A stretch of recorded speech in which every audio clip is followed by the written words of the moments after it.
KBC में करोड़पति पति। सूरज के जीवन का एक ही फंडा था कि मेहनत तो गधा भी करता है, घर बैठे जो कमाए समझदार वही होता है।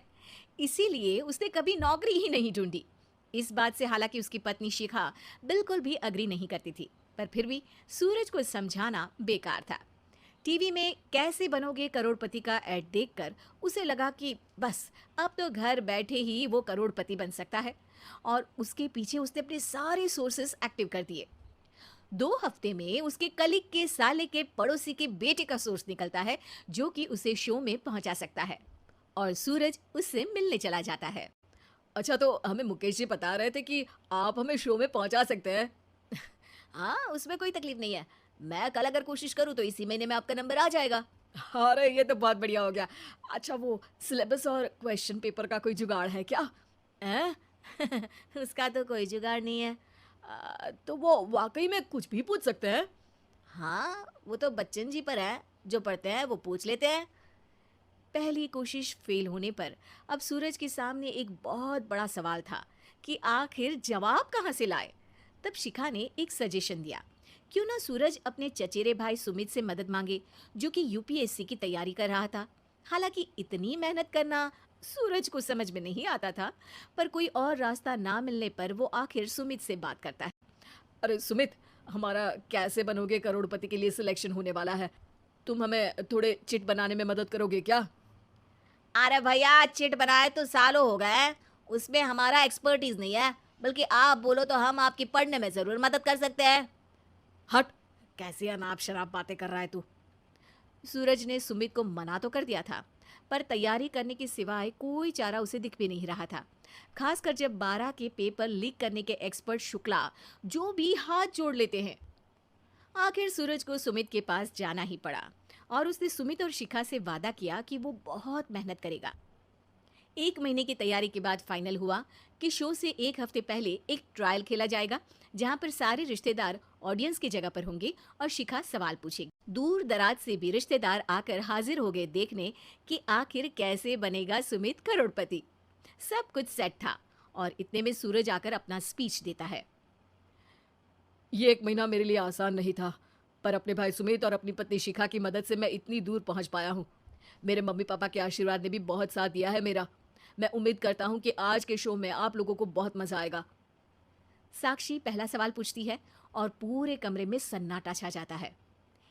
इंडिया में कितने स्टेट्स हैं? 3, सॉलिड, लिक्विड और गैस। अरे रुकिए, तो ऑप्शंस तो देने दीजिए। इतने में 5वीं कक्षा का चिंटू बोल उठता है। अरे क्या मामा, आप तो पहले सवाल पर ही आउट हो गए। अरे बेटा, पहला सवाल तो ट्रायल होता है ना। अरे तुम अब देखना। देखने जैसी बात तो थी ही। सूरज को इतना शांत किसी ने नहीं देखा था। कभी कभी तो लगता था मानो सूरज आंख खोलकर ही सो गया हो। मामा जल्दी करो प्लीज, कल सुबह पनवेल भी तो निकलना है। अरे हट, कंसंट्रेट करने दे मुझे। 3 सवाल में 3 लाइफलाइन खत्म हो चुकी थी, और अब चौथे सवाल पर भी सूरज का मौन नहीं टूटा। पर सूरज अभी भी हार मानने को तैयार नहीं था। उधर हर कोई सूरज को छोड़ सुमित को देख रहे थे। आखिर सुमित ने ही तो पढ़ाया था सूरज को। गजब बेइज्जती है यार। अरे बेटा, तो बाप का, दादा का, भाई का, सबका नाम बुड़वाएगा। अरे 3 लाइफलाइन ले ली तो भी तेरा कुछ नहीं होना है। अरे कोई इतनी बात करता है क्या शो पर? अरे बेटा, शो पर तेरे जैसे भी तो नहीं आते ना। सूरज की ये जंग आखिर 1 घंटे बाद 5वें सवाल पर खत्म हो गई, जब उसने इंडिया के नेशनल बर्ड का नाम कहा, कौवा।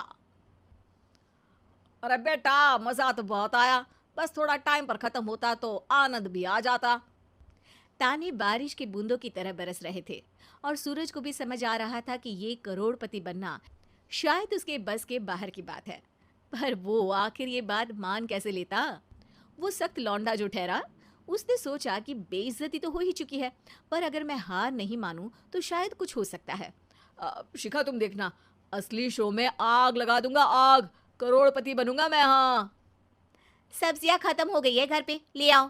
पहले पति बन जाओ, फिर करोड़पति बनना। अरे गजब बेइज्जती है यार। बेटा, अभी तो घर पर ही हुई है, 1 हफ्ते में तो तुम देश के सामने करवा कर आओगे। वैसे जब टीवी पर जाओ ना तो बस अपने मम्मी का ही नाम लेना, ठीक है? कोई पूछे तो बोलना कि पापा नहीं है मेरे। अरे पढ़ाई की, पेपर निकलवाए, इतने सारे लोगों को खाना खिलवाया, क्या फर्क पड़ा? इसीलिए मैं कहता हूँ कि मेहनत तो गधा भी करता है, घर बैठे जो कमाए वही सिकंदर। लेकिन मामा, गधे भी जानते हैं कि हमारा राष्ट्रीय पक्षी मोर है।